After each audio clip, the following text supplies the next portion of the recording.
Mwaramutse tariki 27 z'ukwezi kwa gatanu mwaka 2026 byahindutse. Iran, Amerika, Israel bari mu mirwano itoroshye. Indege ya Amerika F-35 yarashweho n'ingabo za RGC za Iran mu kirere cya Iran. Ni indege zitangiye ibikorwa biremereye ejo ikirere cya Iran, ariko abanya-Iran nabo bari tayari bacanye ku maso bati ni gute twabemerera ko mupfa kuvogera ikirere cyacu gutyo gusa, muzi neza ko nta burinzi bw'ikirere rya dufite, mwaravuze ngo bwose mwaraburimbuye nta ngabo zo mu kirere dufite, ngaho ni muhagarare hamwe, ni muhame hamwe duhangane, murebe neza ibikoresho dufite icyo bishoboye. Indege ya F-35 izwi nka Invisible cyangwa se indege itabonwa yibasiriwe ku buryo bukomeye, mu buryo budasanzwe. Gusa ibintu koko bikomeje guhindura isura mu buryo bwa nyabwo. Usibye igihugu cya Iran kibasiriye Leta Zunze Ubumwe za Amerika, Iran yanabwiye Leta Zunze Ubumwe za Amerika yuko iri kwikoza ibyago cyangwa se kwikorera ibyago ku mutwe, inkoni ishyushye, iri kwikoza hirya ikikoza hino, yibwira yuko iraje guhangana na Iran, ariko bamenye neza yuko se kibakwiriye kurimburwa. IRGC yatanze igisubizo gishaririye ku bitero bya Leta Zunze Ubumwe za Amerika byibasiriye uduce dutandukanye tw'igihugu cya Iran mu majyepfo ya Iran.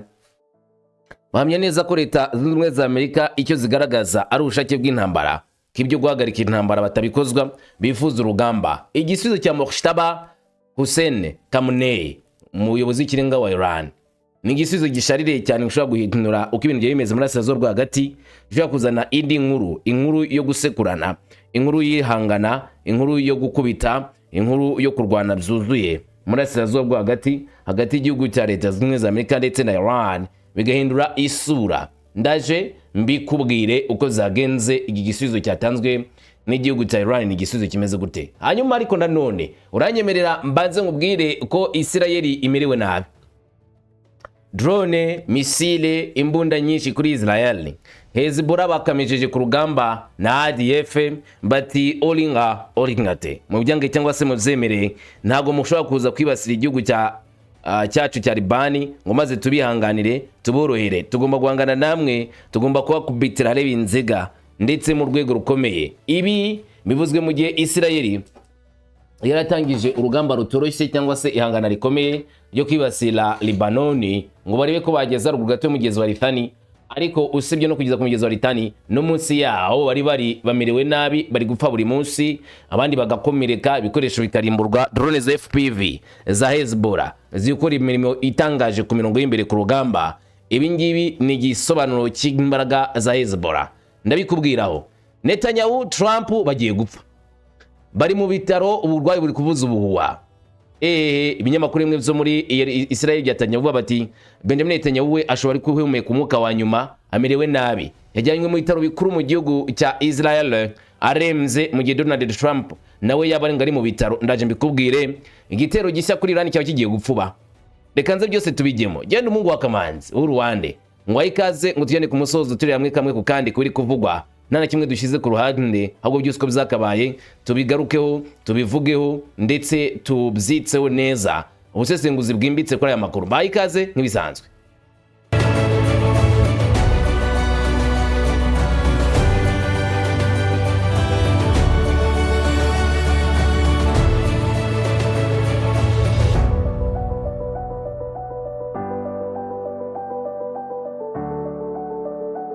Unanyemerere mere ku mirongo y'imbere ku rugamba hagati ya Hezbollah ndetse n'igisirikare cya ADF, ndavuga cya Isirayeli, aho urugamba n'ubundi rukomeje kubera, ayangana ritoroshye rikomeje kubera. Isirayeli ndetse na Hezbollah bari mu ihangana rikomeye. Hezbollah ivuga ko iri kwirwanaho ndetse ivuga yuko ifite ubushobozi bukomeye bwo gukomeza guhangana na Israel, mu gihe Israel nayo yavugaga yuko igomba guhangana na Hezbollah mpaka bagatuza uko yambuye Hezbollah intwaro, bayiciye intege. Ariko byahindutse da, ntabwo ikiri kwa kundi babivugaga ngo bazabikora. Ibintu byahinduye isura mu rwego batigeze banatekereza ati na mbere yuko byagenda ko.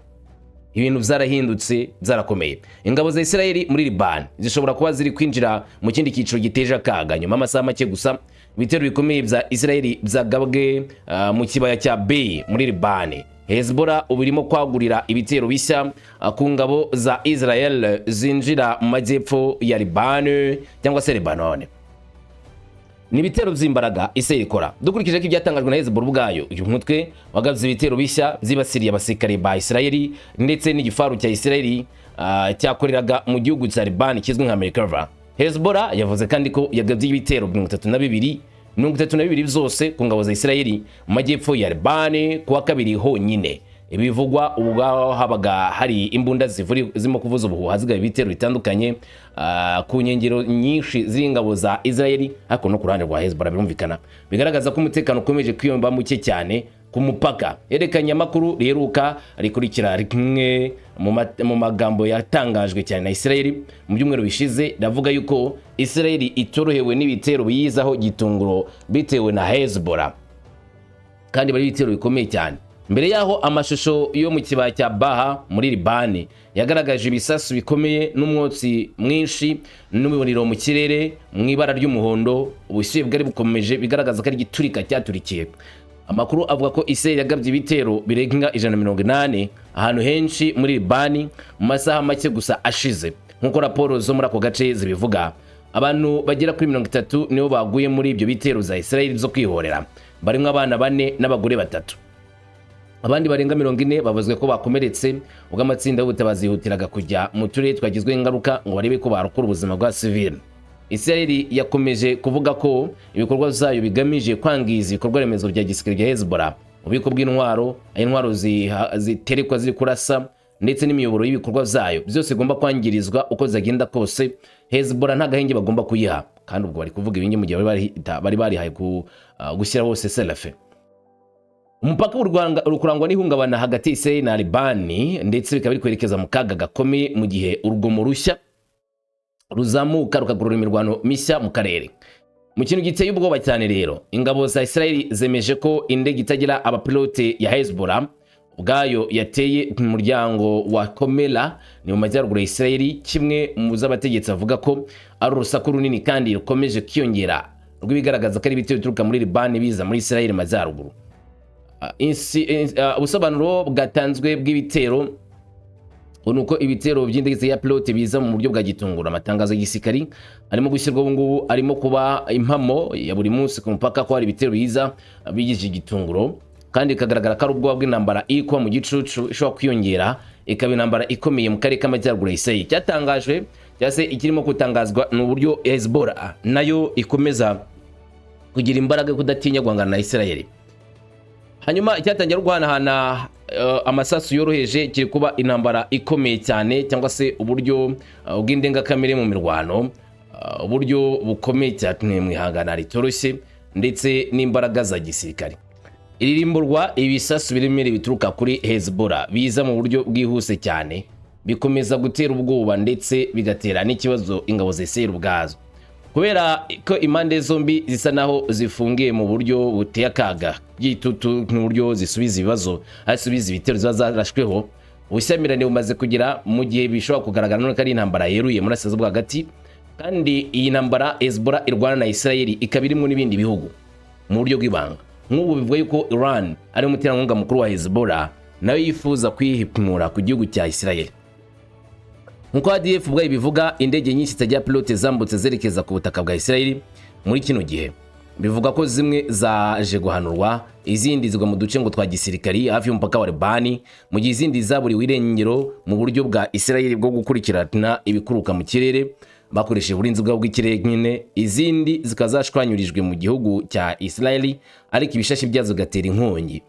Ibyakomeje kuba bibi cyane kandi byari bihishe inyuma y'igisirikare cyatangaje ko nyuma yaho cyatakaje aho cyahuriraga cyangwa se cyakubitiraga ibitero, bivuga ko harashwe na drone hagacumba ku buryo budasanzwe. Dukurikije isuzuma ry'ingabo, ibivugwa bivuga ko ari indege zijya pilote ziza mu buryo budasanzwe ku ngabo za Israel, biba bifite izi drone ziba zifite imbaraga nyinshi ndetse n'uburyo bwinshi bwo kwihorera cyangwa bwo guhangana n'ingabo za Israel.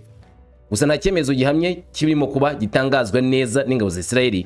Gusa ku ruhande rwa Hezbollah baza bavuga ibyo bakoze, Israel itatangaje, bakavuga imibare y'abapfuye Israel itavuze.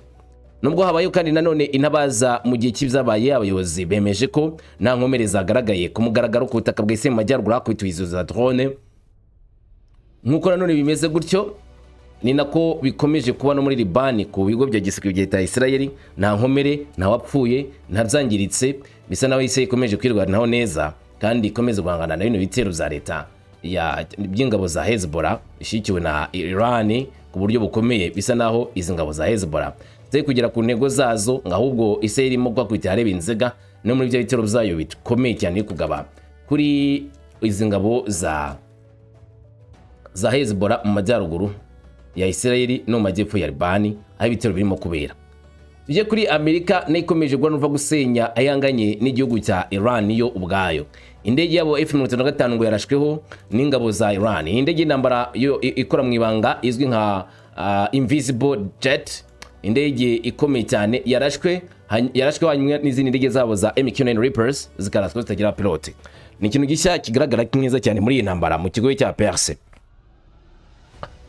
Abasirikari bashinzwe imirimo batwara muri Iran RGC baravuga ko bakurikiranye indege ya Amerika ya F-35 bayihatira gusubira inyuma, ndetse barasa indege y'abanyamerika ya MQ-9 Reaper idafite umuderevu mu gitero gikomeye cyane cyabaye mu masaha make gusa ashize.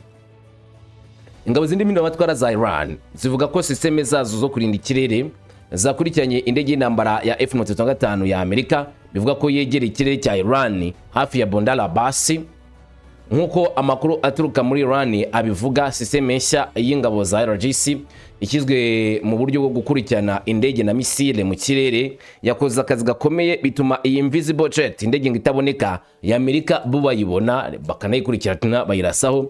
Icyo rije gukura muri Iran nticyaba kikibaye, isubira inyuma imbimbiko. IRGC yanashyize agaragara amashusho ivuga ko yerekana igikorwa cyo kugaba igitero ku ndege ivuga ko ari y'abanyamerika. Buryo nyine amasaso yagurukaga kuri inzwi ikirere yerekeza kuri iyi ndege. Mu kindi gikorwa nanone ibitangazamakuru byo muri Iran byatangaje ko imitwe y'ingabo ziganira mu kirere za RGC barashe indege y'intambara ya Amerika yo mu bwoko bwa drone MQ-9 Reaper mu kirere cy'ikigobe cya Perse, nyuma y'icyo Tehran yavuze ko ari ukuvogera ikirere cya Iran. Abategetsi ba Iran bavuze ko iyo ndege idatwarwa n'abantu yabonetse binyuze mu kugenzura neza amakuru y'ubutasi, maze isenyerwa hafi ya Bandar Abbas. Nanone n'agace bigaragara ko Leta Zunze za Amerika zifuza kwinjiramo. Hari impamvu eshatu bivuga ko Bandar Abbas ari agace gatenye Leta Zunze za Amerika, ariyo mpamvu bemeza kugakoreramo ibikorwa bikomeye cyangwa se kukinjirira mu buryo budasanzwe. Icyambere nagace kuri ungu karimo uburinzi bw'ikirere buhambaye buhangana n'ingabo za Leta Zunze za Amerika. Icya kabiri harimo za missile launcher MLRS cyangwa se ibisasu ibibunda byohereza bya misile mu mazi ndetse no ku bigo za Leta Zunze za Amerika. Ikindi kandi akaba ariho za drone launchers, hagurukira za drone nyinshi. Amakuru akaba nemeza yuko hari abasirikari biteguye guhangana na Leta Zunze za Amerika mu by'amazi, bivuze ko haturuka ibikoresho byinjira mu ngabo za IRGC Navy.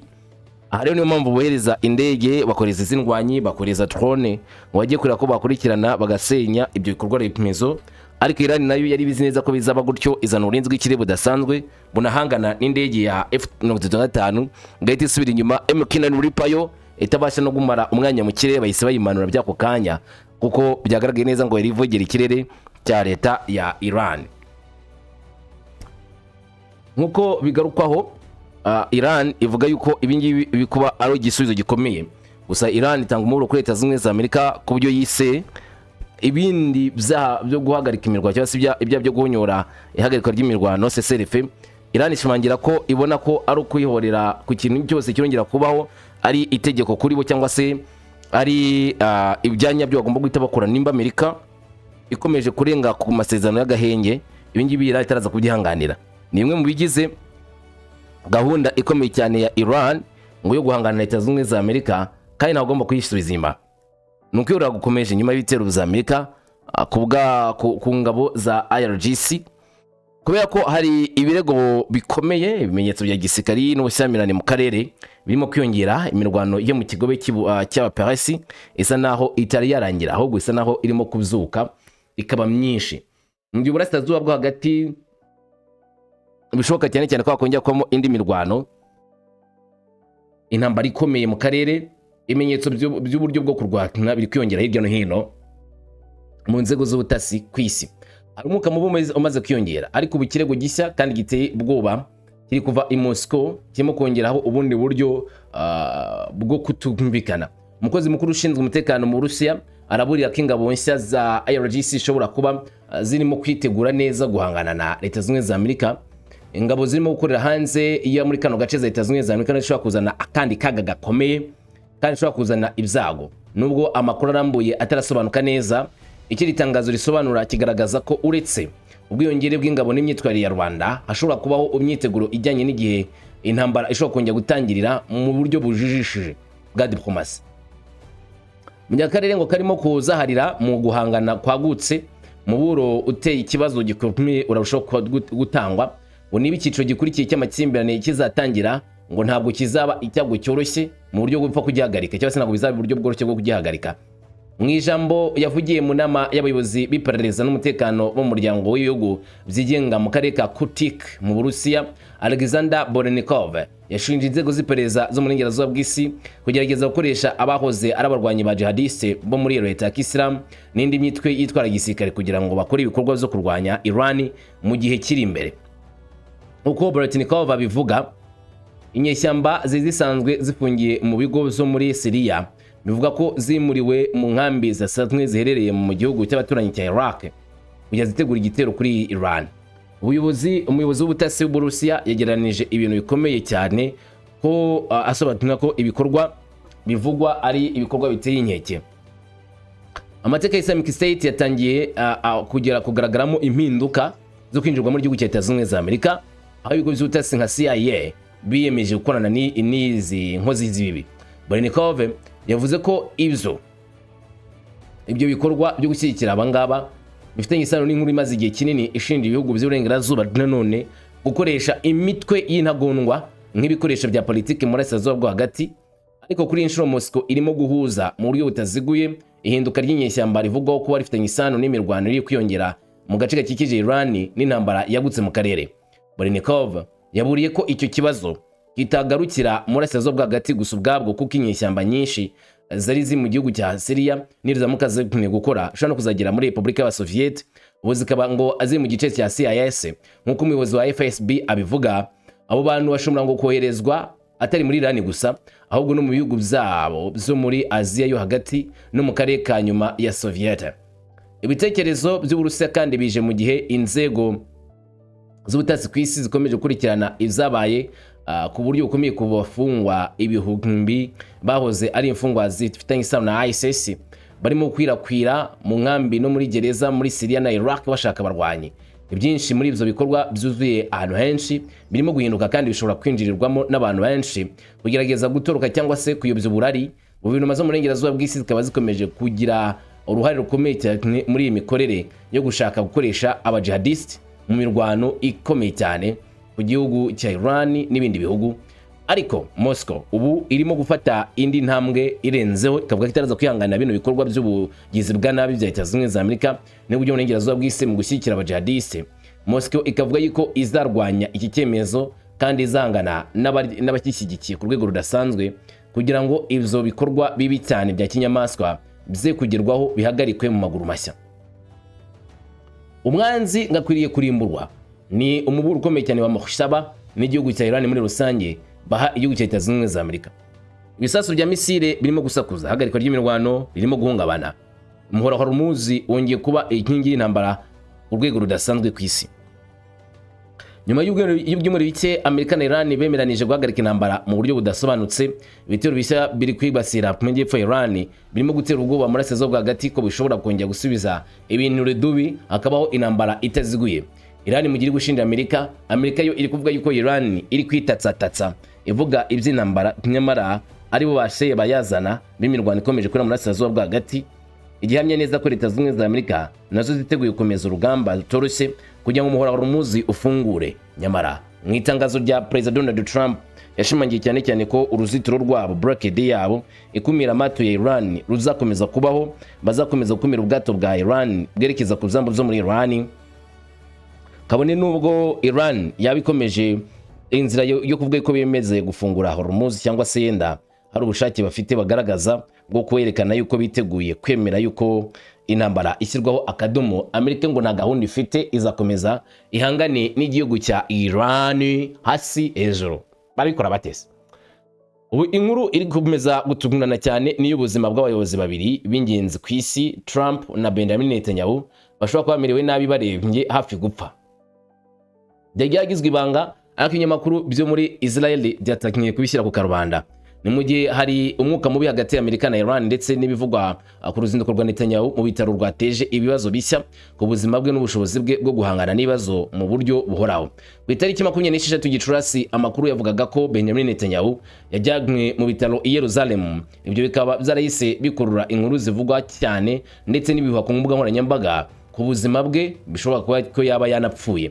Ibiro bya Netanyahu byihutiye gusohora itangazo nyuma y'uko itangazamakuru ryo mu gace ritangaje inkuru y'urugendo rwe mu bitaro, rigerageza gutinza ubukana bw'izi nkuru no kuvuga ko ubuvuzi ari ikintu kisanzwe, atari ibintu bidasanzwe byabaye. Ikinyamakuru Times of Israel cyo cyatangaje ko minisitiri w'intebe yavuwe amenyo i Yerusalemu mu buryo butazwi. Ibisobanuro birambuye byasubije ibibazo bimwe na bimwe, ariko bisiga umwanya wo gushidikanya mu banenga ubutegetsi bwa Netanyahu. Uyu muyobozi wa Israel yavuriwe mu bitaro bya Hadassah Ein Kerem Medical Center, bimwe mu bitaro bikuru cyane mu gihugu cya Israel. Bishimangira ko n'ibikorwa bisanzwe bya minisitiri w'intebe mu gihe cy'intambara bikorerwa ku rwego rwo hejuru mu buryo bukomeye mu ibanga, bikavuga ko yaba birimo nyamara atabirimo, harimo abamwongereje. Ubuzima bwa Netanyahu bwakomeje kwitabwaho cyane mu gihe cyose Amerika na Israel bahanganye na Iran, aho mu buri gihe yasuzumwe cyangwa se yasuye ibitaro bikaza gutera impaka. Mu gihe avugaga ko yagiye mu bitaro, Benjamin Netanyahu mu butumwa bwa video yavuze ko ingabo za Israel zirimo kwagura ibikorwa byo ku butaka muri Liban mu gihe imirwano yo ku mipaka ikomeje. Mu butumwa yashyize hanze bigaragaza ko nta kibazo afite, ari muzima, koko ngo yaba yamenye agiye kuvurwa. Nubwo akenshi izi za video zishyirwa hanze na Netanyahu iyo hari ikibazo ku buzima bwe, bamwe bahita bavuga ko ari igihimbano cya AI kiba cyateguwe kugira ngo bagabanye umwuka wo kuvuga yuko Netanyahu yaba atameze neza cyangwa se yaba yapfuye. Ibi rero bikaba bigaragaza neza cyane ko Netanyahu n'ubundi abakomeza kunenga ubutegetsi bwe batamworoheye cyangwa se batoroshye cyane muri kino gihe, bavuga ku buzima bwe n'ubundi butameze neza. Mva amagambo Netanyahu yashyize hanze muri iyo video, yagize ati: "Cyowe nanjye ndetse n'umuminisitiri w'intabo na misingabo hamwe n'umuyobozi w'ingabo turimo gukaza ibikorwa byacu muri Liban. Ingabo za DF zirimo gukorana imbaraga nyinshi ku butaka mu duce tw'ingenzi. Turimo gukomeza akarere k'umutekano kugira ngo turinde imiturire y'amajyaruguru. Muri iki gihe turimo kuyobora imbaraga zikomeye mu gihugu mu guteza imbere ibisubizo bishya kandi bishya mu kurwanya indege z'ibya pilote. Abayobozi bacu b'intwari n'abasirikari bari ku kibuga cyane." Ati "Turabyizeye." Ni bwana Benjamin Netanyahu washimangiye cyane ko bari gukora ibikorwa biremereye bakahangana n'ingabo za Hezbollah, kandi bagangana drone zayo, bagahangana n'ibikorwa biremereye mu buryo bw'agatangaza. Nubwo ubuzima bwe buri kuvugwaho byinshi, kavuga ko atameze neza, atamerewe neza. Ndavuga minisitiri w'intebe Benjamin Netanyahu wa Israel. Hanyuma ariko nubwo avuga ibi byose birimo kugenda neza mu gihe ngo Perezida wa Amerika nawe agomba gusura ibitaro. Ni ikigo cy'igihugu cy'ubuvuzi cya gisirikari kizwi nka Walter Reed, agahuza neza inyandiko z'abaganga n'abayobozi bombi n'inkuru y'ikibazo cya Iran. Ibiro bya Perezida wa Repubulika bishimangira ko ikizamini cyo ku 23 Gicurasi ari ikintu ngo gisanzwe ku buzima cyangwa se indwara Trump akomeje kugaragaza, ariko nayiteye impungenge magwikenera hafi bavuga inshuro nyinshi ko ubuzima bwe butameze neza, akunze ko ari kwa muganga. Ku rubuga nkoranyambaga rwa Truth Social, Trump yasangije ibyavuye mu buvuzi bwe bw'amezi 6 muri Walter Reed, agerageza kubanza gusesengura inkuru ye bwite y'ubuvuzi. Yagize ati "Byose byagenzuwe neza, murakoze abaganga n'abakozi beza cyane bakoze umurimo ukomeye." Yanditse ku 26 Gicurasi akoresheje imvugo ishimishije kugira ngo yemeze amushyigikiye ko nta mpungenge afite ku buzima bwe, amerewe neza. Nyamara amashusho agiye agaragara yerekana Donald Trump ubuzima bwe bumeze nabi, rimwe na rimwe akagaragaza amafoto hari ikibazo gikomeye cyane ku mubiri we, ku ruhu rwe, bigaragaza ko uyu mugabo yashobora kuba arwaye na kanseri, ariko akabigira ibanga. Umunsi umwe dushobora kuzabyuka tugasanga yarangiye kuva mu mwuka, ubuzima bwe ntabwo bumeze neza. Gusa umuyobozi nk'uyu nguyu ntabwo biba ari ikintu cyoroshye gupfa kurembeshwa n'uburwayi. Aba yitaweho cyane n'abaganga kugira ngo ubuzima bwe bita ko ari ubw'ingenzi butaza gutesekara cyangwa se kuyakinyirika, nubwo rimwe na rimwe ibimenyetso by'uburwayi bitiburira ku buzima bwe kimwe n'abandi. Nyamara Putin nawe ngo mu ntambara Amerika yari ishyigikiye ya Ukraine, dore ibyo ari gukora. Putin yarateguje igihugu cya Ukraine ndetse n'abiyemeje gufasha Ukraine ko nta kabuza iyi ntambara azayitsinda, babigira idaga ntibavyemera, ariko yabwira yuko uko byagenda kose bagiye kuzamanza bamenye imbaraga z'abanyaburayi n'imbaraga za Amerika, hanyuma akikora utuntu twabo. Mwaravuze ngo Vladimir Putin ngo yatsinzwe intambara, arabareba akabaseka. Uyu mugabo agitangiza urugamba akabona abanyaburayi n'abanyamerika bahagurutse, yamenye neza ko agiye guhangana nabo bose icyarimwe. Ibyo guhita atsinda intambara z'ako kanya ahita bireka, ati ka turwane tik-tak nibyo biraza kudufasha kwigarurira uduce tunamenyeraho ubushobozi bw'ibihugu zo mu Burayi ndetse na Leta Zunze Ubumwe za Amerika, ngo dutanye mu mitsi cyangwa se tugiye mu mirwano ninde wakocora undi. Uragira ngo Uburusiya ntabwo bwabize ntabwabamenye, nta ntwaro n'imwe nziza yera yirabura batahereje Ukraine, hari yuzi nta ntwaro n'imwe, nta gifaro na kimwe, nta ndege keretse F-35 zitakoreshejwe, ariko F-16 zagiyeyo. Kandi n'Abarusiya nabo ntibigeze bakoresha S-57 yabo, bivuze ngo ni kimwe ku kindi. Ariko ubundi bwoko bwose bw'ibikoresho kugeza kuri missile za Iskander-M cyangwa se Scalp-EG zo ku ruhande rwa England n'Abafaransa na Iskander-M y'Abarusiya, byose byawiraga ku mirongo y'imbere ku rugamba. Ugashyiraho ndetse na za missile zikomeye cyane zoherejwe n'igihugu cya Leta Zunze Ubumwe za Amerika, nubwo Volodymyr Zelensky yanasabye Tomahawk missile ariko zo ntibazimuhe, izindi zose yarazikoresheje. Bivuze ngo ku mirongo y'imbere ku rugamba hafi 70% by'ibisasu biremereye by'abanyaburayi n'abanyamerika Putin yabonye imikorere yazo, ndetse anabona uburyo yahangana nazo. Mu gihe yabibonaga naho yasohoye uburinzi bw'ikirere bwa S-500, bivuga yuko ubu nta missile, nta buryo na bumwe ibihugu z'Iburayi bifite Putin atangana nazo. Yes, bashobora kumukocora, ariko nawe ashobora kubagirira nabi, bakabona ishyano riremereye cyane mu gitero baba bagiye guhangana nawe. Duhere kuri iyi nkuru rero ivuga yuko Putin atanze umuburo agasaba abantu kuva muri Kiev byihuse bakirukanka. Abanyamerika bategetswe kuva i Kiev aka kanya. Ni umuburo uteye ubwoba uturutse mu Burusiya ugera kuri Donald Trump. Nubwo akomeje gushyikirana hagati ya Moscow na Washington, Vladimir Putin arasezeranya ko aragaba ibitero bikomeye ku murwa mukuru wa Ukraine Kiev. Araza kugaba ibitero bidasanzwe. Minisitiri w'ububanyi n'amahanga w'Uburusiya Sergei Lavrov yavuganye ku telefone na Minisitiri w'ububanyi n'amahanga wa Amerika Marco Rubio ku ya 25 Gicurasi, aho Lavrov yamenyesheje Rubio ko Moscow izatangira imirwano ikomeye ku bigo bifata ibyemezo, anasaba Amerika kwita ku kwimura abakozi bayo ba diplomasi nk'uko byatangajwe na Minisitiri w'ububanyi n'amahanga y'Uburusiya. Ati mutwara abantu banyu mavananga. Ubutumwa bwatanzwe nyuma yuko Minisiteri y'ububanyi n'amahanga y'Uburusiya itangaje mbere ko hari gahunda nshya y'ibitero bikomeye ku mujyi wa Kiev, harimo ibitero byibasira ibikorwa remezo bya gisirikari bya Ukraine mu rwa mukuru, n'ibyo Moscow yavuze ko ari ahantu hafatirwa ibyemezo bya gisirikari, kandi bivuga yuko harimo n'abanyamahanga bajya gutanga raporo kuri Ukraine gufata ibyemezo cyane cyane by'ahantu bagomba kugaba ibitero. Uburusiya bwavuze ko ibitero byari biteganijwe ari ukwihimura ku gitero cya Ukraine mu karere ka Luhansk. Moscow yavuze ko icyumba cyo kuraramo cyari igitero mu gihe Ukraine yavuga ko yari yibasiriye ikigo cy'indege za pilote z'Uburusiya yarasaga muri Luhansk n'agace Uburusiya bwambuye Ukraine kuri uyu munsi kagenzurwa n'ingabo z'Uburusiya.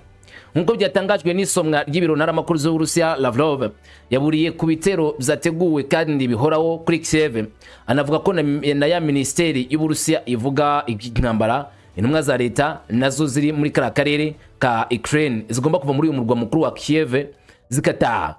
Iki kiganiro cyabaye icya mbere abayobozi bombi bagiranye kuri telefone kuva ku ya 5 Gicurasi, ubwo bivuga ko baganiraga ku ngamba zo guharanira amahoro hagati ya Amerika n'Uburusiya, cyane cyane baganira kuri Iran. Abayobozi ba diplomate y'Iburayi batangaje ko nabo baraguma i Kiev nubwo Moscow yatanze ultimatum cyangwa se umuburo, bakamagana icyo bita ko ari ugushaka gutera ubwoba no gushyira Ukraine mu kato. Katarina Mathanova ahagarariye umuryango umwe w'Iburayi muri Ukraine yavuze ko iki gikorwa ntawe kigiye kubera, muri make ibikorwa zabo muri Ukraine batagiye kwihagarika, ntago bagiye kuva muri Ukraine. Ibyo Putin ari kwivugisha ngo abisumve wenyine, ntago bazavayo. Yanditse kuri X agira ati turaguma muri Kiev, turaguma muri Ukraine. Mu itangazo rya Minisiteri y'Ububanyi n'amahanga y'Uburusiya yasabye ko abanyamahanga barimo n'abadiplomate bava muri Kiev banasaba abasivile ba Ukraine kwirinda icyo yise ibikorwa remezo bya gisirikare n'ubuyobozi bya leta ya Zelensky, kwirinda kwegera ibiro bya leta, kwirinda kwegera ibigo bya gisirikare, kuko Putin avuga yuko cyangwa se leta y'Uburusiya itangaza yuko ibyo giye kuba intego yihariye yo kuraswaho n'igihugu cy'Uburusiya, ari ahantu hagiye kugirwa target ho kuraswa ibisasu biremereye. Muri make bati banya-Ukraine kazi, mwirinde kwegera ibigo bya gisirikare, mwirinde kwegera inyubako za leta, mubijye kure, mubigendere kure, akaga kagiye kubazira ku rwego rukomeye, akaga kagiye kuzira izo nyubako, ikizima nuko mwakigira ku ruhande mukabona ko mwakiza ubuzima bwanyu. Hanyuma nkuko bitangazwa, Putin babitangaje nyuma yo kugaragaza neza ko afite ubushobozi bwo gutikura Kiev igahinduka umunyota. Mu ijoro ryo ku 22 Gicurasi, indege za pilote zo muri Ukraine bakozagabye igitero ku kigo cy'amashuri kiri i Stonibarski mu mujyi uri muri Luhansk Oblast, uyigaruriwe n'Uburusiya kuva mu byumweru bya mbere by'intambara yuzuye. Moscow ivuga ko abantu 21 barimo abana bishwe n'abandi benshi barakomereka muri icyo gitero. Ikavuga ko icyo gitero cyagunze inyubako yegereye ishuri rikuru rya Solenska Pandalojka, ndetse igarasa n'ingo z'abaturage zo hafi aho ngaho. Kiev yanze icyo kirego bayishinja, yivuga ko atari byo. Ivuga ko amakuru y'Uburusiya ayobya, kandi ishimangira ko Ukraine ikurikiza amategeko mpuzamahanga y'ubutabazi yibanda gusa ku bikorwa remezo bya gisirikari, ngo itarasa ku nyubako zikoreshwa n'abasivile. Nyamara Moscow ikavuga yuko igitero cyakozwe n'igihugu cya Ukraine ari igitero kibi cyane cy'injyandamuntu kibasiriye abasivile, cyica mu buryo bugaragara, kandi ari igitero bakoze nkana mu kwibasira rubanda, mu kwibasira inyubako za basivile, mu gushaka guhitana ubuzima bw'inzirakarengane muri karere ka Ukraine ka Luhansk kigaruwe n'igihugu cy'Uburusiya.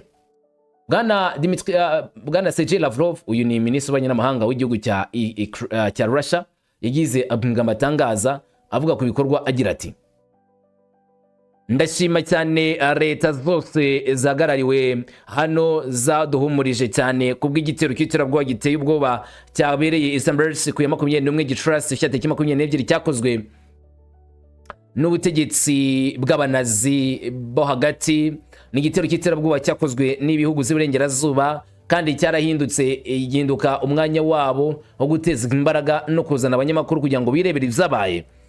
Kandi abanyamakuru baturutse mu bihugu byinshi ku isi mu zukuri mbona barasoje inshingano zabo kugaragaza icyo gikorwa cy'abunyamaswa. Gusa ibyo ntishobora kuvugwa kuri bagenzi babo mu bihugu z'iburengerazuba, bamwe banze no kugaragara aho ngaho. Bamwe bari mu biruhuko, abandi bakaba barabujijwe na leta zabo. Hari byinshi ku itangazamakuru ryigenga rero mwakoze, kandi muri iki gihe bagenzi banyu bo mu burengerazuba bw'isi bakomeje gusaba ko twamagana ngo hamaganwa Uburusiya, kandi hagakemurwa ibibazo hashingiwe gusa ku busugire ngo bw'ubutaka bwa Ukraine, ariko batitaye cyane cyane ku bibazo biriho ubu ngubu. N'ubutegetsi butegetswe n'abanazi, n'ubutegetsi bubi cyane. Ndashaka kubibutsa ako ihame ry'ubusugire bw'ubutaka ari rimwe mu mahame y'amasezerano y'umuryango w'abibumbye, nivyo ishyiramo kandi andi mahame agomba kubahirizwa no gushyirwa mu bikorwa, atari mu buryo bwihariye ahubwo mu buryo bwose no mu buryo bufitanye isano. Kandi muri ayo mahame arimo uburinganire bw'ibihugu. Ibuka uburyo iri hame rikurikizwa na bagenzi bacu mu bihugu by'Uburengerazuba. Nta makimbirane bigeze babona abandi bitabiriye nk'abafite uburinganire bw'ikirenga. Ati twabonye ibikorwa biremereye batitaye ku busugire bw'ibihugu, bagiye bakora ibitero, ariko nibo bavuga bati mweriza ubusugire bw'ibihugu, mweriza ubusugire bw'ibihugu. Lavrov kavuga yuko abo ngabo iyo bavuga gutyo babasetse umukara, bo batabona kimwe n'ivyo bavuga, kuko ibyo bavuga nabo ubwabo batari ibyo bakora. Ku manywa y'ihangu, Vladimir Zelensky yararimo kugenda mu bisigazwa by'ibismisire byakubise ku murwa mukuru Kiev. Mu masaha make kimwe mu bitero bikomeye cyane by'indege z'Uburusiya kuri Kiev, Perezida wa Ukraine Volodymyr Zelensky yagaragaye kugira ngo arebe izangijwe n'ibitero bikomeye cyane byarashwe cyangwa se byakozwe n'igihugu cy'Uburusiya ku nyubako zo muri Ukraine indani rwagati, aho muri Kiev bahuye n'isanganya. Kugira ngo arebe ibyangijwe n'ibisasu bya misile, indege za pilote, ibisasu byaturitse n'ibyangirijwe mu murwa mukuru byabaye akaga. Urugendo rwe rwari rugaragiwe n'abandi bayobozi mu gihugu, barimo abayobozi bakuru mu gisirikari, muri polisi. mu ijoro Uburusiya bwari bwahungabanyije umujyi wa Kiev bituma abaturage bihutira gushaka aho bahungira mu gihe ibitero byakubitaga muri uyu murwa rwagati. Mu gitondo cya tariki 25 ibyangiritse byari birimo kugaragara ku butaka. Zelensky yasuye ahantu henshi hagabwa igitero nyuma yacyo, harimo n'amazu yo guturamo n'ingoro ndangamurage ya Chernobyl y'igihugu cya Ukraine. Perezida wa Ukraine yagaragaye kandi areba inyubako zangiritse, imihanda yangiritse n'ibisigazwa by'imyanda binyanyagiye mu turere twinshi two mu murwa mukuru Kiev. Bwana Volodymyr Zelensky aganira n'itangazamakuru yagize ibyo atangaza maze avuga yeruye ati: turabikora ku ntego gusa, urabizi kuri ibi bikorwa bya gisirikare cyangwa se indege ya pilote z'Uburusiya cyangwa se ingufu bagabaye ibitero, byose ni ubukorwa bubi cyane. Kandi iyi ni intego y'abasivile barasheho. Amashuri, ingoro ndangamurage acumbikiye abita ku murage muri Chernobyl yubatswe ku isabukuru y'imyaka 40 mu mezi mu mwaka ushize, hari ahantu h'ingenzi bityo bagabye ibitero ku inzu ndangamurage. Burabona ko n'ubutegetsi bwose bwa Putin ari ubutegetsi bubi cyane. Volodymyr Zelensky ahamya neza ko ibyo Uburusiya bwakoze ari byo kwamagana. Abantu babiri bapfuye, abandi 56 barakomereka muri iki gitero nk'uko abayobozi bo muri iki gihugu babitangaza. Bavuga ko ibyangaritse kandi byangaragaye mu turere tugera ku 9 twa Kiev, bituma haba kiba kimwe mu bitero bikomeye cyane byibasiriye umujyi meze ashize. Hanyuma mu gihe cy'ibikorwa Uburusiya bwakoresheje ibisasu byinshi bya misile na drone ndetse n'ibisasu byaturikiye mu bice byinshi by'umurwa mukuru wa Kiev mu ijoro ryose. Inyubako zegereye ibiro bya leta, amashuri naho gutura ni zimwe mu zagizweho ingaruka n'ibi bitero bya Vladimir Putin kuri kino gihugu cya Ukraine, aho kibasiriwe mu buryo bwa nyabwo. Uburusiya butanga isomo rya gisirikari bubwira Ukraine bati nta mwana usajya kumugezerega, mwebwe ubwanyu mujye mubimenya. Leta zimwe za Amerika n'Uburayi barabashuka ngo muzarwana n'Uburusiya maze mutsinde nkande binyuze mu yihenzira. Nyamara ariko uwitwa Dmitry Peskov uhagarariye cyangwa se umuvugizi wa Kremlin yavuze ko Uburusiya buri gutegura nanone igikorwa kiremereye cyo guhana bihanukiriye igihugu cya Ukraine n'abayafasha muri rusange. Wahoze ari perezida w'Uburusiya akaba nanone umuyobozi wungirije w'inama y'umutekano muri iki gihe, nawe hari ibyo yavuze ni Dmitry Medvedev, yasabye ko habaho ibitero bikomeye kurushaho kuri Kiev. Avuga ku mugaragaro ko Moscow igomba kongera ibitero nyuma y'ibitero bya Ukraine ku butaka by'uburengerazuba bw'Uburusiya, bakongera ibitero bikomeye cyane kuri Kiev bakayishegesha ku rwego rwa nyarwo. Mu butumwa yanditse nk'itangazo ku mbuga nkoranyambaga, Medvedev yavuze ko Uburusiya bugomba gukomeza kugaba ibitero ku ntera za Ukraine cyane kurusha uko byari bimeze mbere. Avuga ko intwaro za misile n'indege za pilote z'Uburusiya zigomba kuba nk'impamo ku bitero, kandi ko ari intambara igomba gukorwa kuri Kiev ubwayo. Ati tugomba kugaba ibitero nk'uko twabikoze uyu munsi ndetse no ku buryo bukomeye kurushaho, Medvedev niko yanditse. Uwo muyobozi mukuru w'Uburusiya yavuze ko ubuyobozi bwa Ukraine bwari burimo butera nkana Uburusiya bagomba kwihorera no mu buryo bukabije binyuze mu bitero bivuga ko bigomba kwibasira ibice bitandukanye bya gisirikari, nubwo Ukraine ngo yibasira ibice bya gisivili, cyane ibitero byibasiriye amashuri ndetse n'uduce dutuwe n'abasivile mu twigaruriwe n'Uburusiya two muri Ukraine.